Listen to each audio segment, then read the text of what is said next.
Hi everyone and welcome to my guide for the new Varshan Power Spiritborn build. So this is something I've been playing yesterday. So there was a video by Macrobio Boy who showed off this combo. Basically it revolves around proccing a certain boss power all the time. And you try to maximize the number of hits that you do. And then with a certain combo, you can produce very large dots on enemies. In fact, here, this is actually the highest ranked clear on the Spiritborn overall for the entire season. When I did it, this was a tier 102. The highest at that time was 101. And that was on softcore. And I did a 10-minute run here with my hardcore Spiritborn. So Spiritborn has definitely entered the big leagues now. It's catching up to the other classes.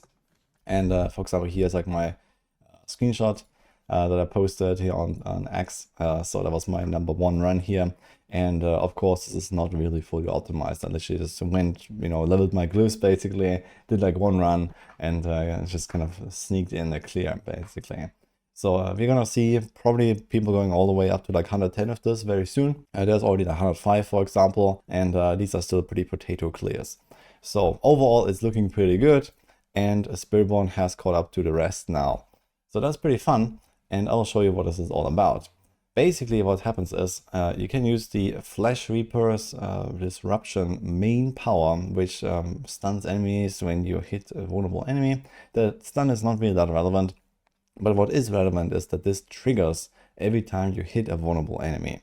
And that means if you use a Cursed Touch that applies a permanent vulnerable effect, this vulnerable cannot be removed, meaning that the Flesh Reaper will trigger every single time you hit an enemy. And then you have the Varshan power, and this is the real damage dealer here. So this triggers every time you trigger your boss power, which will be every time you hit an enemy. I also have this explained a little bit in some notes here, so you can check that out as well. But this is the combo here. You need this main power, you need that modifier power, and you need the Accursed Touch. And then you can do exactly that thing on all other builds, on all other classes. And the only other thing that matters here is the number of hits and all of your generic damage multipliers. You're not doing damage with your skill. This is not a Quill Volley build, even though it looks like Quill Volley. It even has literally the same skill bar, but it's not. So this is a Varshan power build. We actually do have a boss power build now. And well, this definitely beats the existing, Quill Volley build. For example, lately I went back to the Quill Volley guide and I've doing some cooking and updated that build as well on max roll. And it is pretty good. We also have seen over a pit 100 with that, but this build here actually beats it out by a little bit. And not only that, but it's actually about to get buffed on the patch next Tuesday, most likely. Because right now, the Varshan power does not work with the unyielding hits aspect, which is like the biggest aspect in the game, basically. Is this one here. So basically, once that happens, and we confirm that this actually works, then we can use this. And this aspect can roughly quadruple your damage. So I expect that when the patch goes live and no other changes are made, and this aspect then works, we're probably gonna see somewhere in a range of like pit 115 plus on this build. So stay tuned for that. It's going to be a wild ride. Now, that being said, there is a chance that Blizzard is going to change something or patch this, because this is a relatively laggy build. So especially when you put like large packs of enemies. I'm not sure if I have like anything in this run here, but I can show another clip maybe. So here's an example of like some lags in action. This is also something you have to be aware of when you actually play this build yourself. It is a pretty laggy build because, well, I hit every enemy 100+ times per second, every time applying a new dot to them. So there's a lot of calculations going on. It's very understandable that this is a bit of a laggy build. So especially in high tier pushes, especially on hardcore, you got to be a bit careful here. So I was trying to just, trying to manage the lag basically as much as I could. And well, it did work out so far. I haven't ripped, but this is something that is at least on Blizzard's eyes, on Blizzard's mind, in terms of like maybe fixing this mid-season. So right now for the patch coming next week, there's no mention of this. In fact, as I said, it's gonna get stronger, but maybe in a week later or so, they might actually remove this build from the game entirely by adding some kind of internal cooldown. This is kind of like an outlier here for the other boss powers as well. All the other boss powers have some sort of limitation, some sort of like cooldown or something like that. And well, this one does not. So this is why I also expect that there is a relatively high chance that maybe in a week or 2 or 3, this might actually be changed. But for now, this is a very strong build. It's also very easy to get online. You can literally play this from level 1 as long as you have the Varshan power, or at the very least you go to Torment 1, kill Varshan, and then you have the combo when you have the Accursed Touch aspect. So this doesn't require much, very easy to set up, and you can just start blasting and level your glyphs to 100, do all the bosses in Torment 4 and so on. This is a very strong build. The rest of the setup is actually very straightforward, so we basically just scale generic damage. So I took the existing push quill volley guide and then I kind of altered it, into this basically. So for example, I put in an Air of Perdition. If you don't have that, I also have a normal version with no mythics here. Loyalty's Mantle is a relatively good replacement actually. And well, I have a Temerity here. You might be surprised about that, but this is actually a very strong item on this setup because it gives us infinite sustain, lots of barriers, and barriers are pretty important on the Spiritborn. So I just put that in and we don't have to worry with like, Bulwark and these kind of things. The way that it was played in the past, for example, with some of the rune combos. Basically, you want to get as many number of hits as possible, so you have rebounding aspect. This makes the quills come back, so we get double the number of hits. Double the number of hits means we get double the number of lucky hits. So in that case, we have the primary resource restore here. We also have that tempered on the ring and on the neck, and in normal version also on the other ring.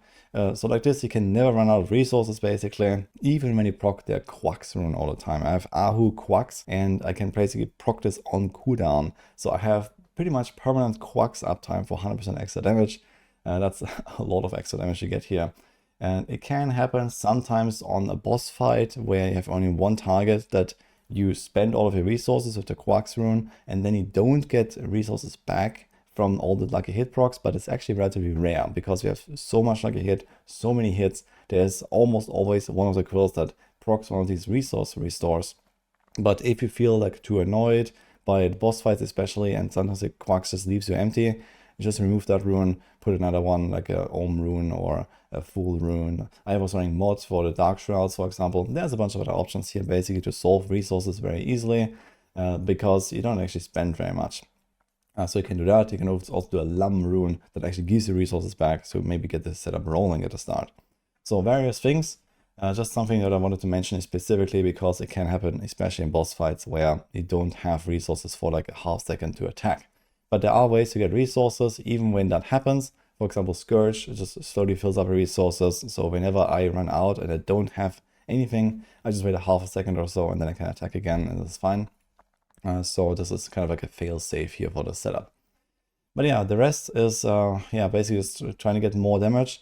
We have Vehement Brawler on the neck, so that on the patch day will be replaced with Unyielding Hits, and then we're going to stack up a little bit more armor. And this is not really going to change the setup very much. You just have to make sure that we press Armored Hide every 3 seconds. So this is not yet in the build, but then as I said, once I confirm that this works with the patch, then I will put this here, and this will triple the damage of this build or something like that. And we just have to get a little bit more armor on our gear, which is not such a big deal. And we have a relatively important power here on the two-handed weapon. This is Plains Power.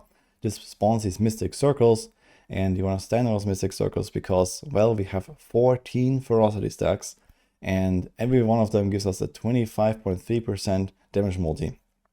So this adds up to, well, something like quadruple damage or something like that. Actually more than that, 4.5 times the damage. So it's a pretty big multiplier. Once you have this aspect here with all of the extra ferocity stacks, we get some from the duelist aspect, for example, and we also get one from the Jaguar secondary here, and we have 4 baseline and 4 more from the Hunter ult. So it's a lot of those ferocity stacks giving us a big multiplier here. And especially in like high tier pushes, you want to play around this. If you don't know what these Mystic Circles are, they look like this here. So it's going to spawn in a second. You can also see actually a debuff or a buff here on the bar. This is the buff that shows you the cooldown. It's a 10-second cooldown to spawn. And then basically as soon as the cooldown is up, it will instantly appear. This is the circle here. And as long as you're in that circle, you're going to have like a ×5 damage multi. There's also a glyph that buffs this further. You want to actually boost up the Mystic Circle potency. This is a temper here in offensive category. This is very valuable, and like this gets absolutely crazy. So keep in mind that the damage can be a bit inconsistent, especially when you're trying to farm. I've been trying to farm a little bit. I was like chill running for like 85s with this or so, but it's kind of hard to go faster than like 3 minutes because the build is just like not as fast paced as something like the regular quill body build or crushing hand or evade. You know, those builds can do, you know, easy peasy 60 to 90 second runs, basically a bit lower. But with this build, because of the mystic circles and because you have to stack the dot and so on, it's very hard to go really fast. So you can go very high. You can even do like 3-minute runs on like, you know, 90s or something, but it's not that easy to actually, you know, do like a 60-second pit, for example. And that's also pretty much it for the setup. So basically, yeah, what you need to know is that you have to spam all of your cooldowns every few seconds. So the way that we do this is with Prodigy's Tempo. This is relatively standard for like, you know, the typical Kapeleke builds. We don't have Kapeleke, but we kind of use most of the same stuff here. So we reset our cooldowns with this. It's the second part here especially. So we also invest a few extra ranks into some of those skills to make sure that we actually get faster resets, because it scales with the number of ranks. And like this, as you can see here on my skill bar, so you kind of just keep resetting all of your cooldowns. So every 3-4 seconds you face roll everything on your bar, maybe not the vortex on the boss, because you don't really vortex anything there unless there's some ads. And yeah, you get the hunter buffs, you get your perma 100% block, you get your perma unstoppable, you get your resource gen, you get your extra resource gen from the Ravager. There's a lot of stuff going on basically, and you just spam quill otherwise. Some other things that are worth noting here is that we use the Aho rune to proc Quacks, and Quacks is a ×2 damage multi basically. And this will only kick in once the boss is below 80%, because Aho rune cannot trigger before that. So basically the first 20% of a boss fight especially are pretty slow and pretty long, but then it kind of pops off because you suddenly get double damage. And then the last 35% of a boss fight are even faster because you get double damage again from the Hunter ult. So basically you quadruple your damage towards the end of the fight. Since this setup scales with the number of hits that you do, you generally profit a lot from having ads on bosses. So trying to make a large pull, not too large so you lag out, is really good. And on ads bosses, you do a lot more damage than on single target bosses as well, because every number of hits that you add, any monster that you can hit that produces more of those dot procs will give you more DPS. So it just scales with the number of targets. So something like Spirit Caller of Frost is really good. The Sea Hack is really nice, she spawns ads. Even the Hive Master, and you know, there's a few other bosses basically. So anything that has ads is really good, especially if you're like aiming for like pit 100 plus or something like that. Doing the single target bosses at those tiers is not really going to work out that well, but I guess almost every other build has the same problem anyway. So this is what it is. And that's pretty much it for the setup here. You can also check out the Paragons. This is also very similar to like Quill Body Paragon, for example, or some other Spiritborn builds if you have been playing those. I mostly changed a bunch of runes and some stuff. I have a few different level setups here. I will see if I put it into a Maxwell guide. I'm not sure if we're gonna make like a full new like build guide for this, but at the very least I can put like a variant into the existing Quill Body guide. So this is at the very least something I'll do here. We already have, for example, the Andariel Spiritborn here. I might just add another one for this Varshan Power Spiritborn or something like that. So you can just follow along there, but I will need a bit of time to actually get it set up. So for now, this is what I got here. I wish you good luck if you're trying out this build here. I personally had a lot of fun with Spiritborn the last few days. I've been playing Spiritborn the most this season actually out of all classes, and I had a ton of fun cooking this build here. So I just kind of made this on the fly once I learned about this combo. And well, it appears that other people are picking up on exactly this build already. And maybe there's going to be like some slight tweaks or so that we're going to do in the next few days. But I expect this to be yeah, top tier basically. If you look at these other clears here, 112, 111, 110, Spiritborn is going to join exactly those tiers, maybe even go higher once the patch hits with Unyielding hits. So it's going to be quite exciting. That's it. Hope you enjoyed this video. I wish you good luck, and I'll see you guys next time.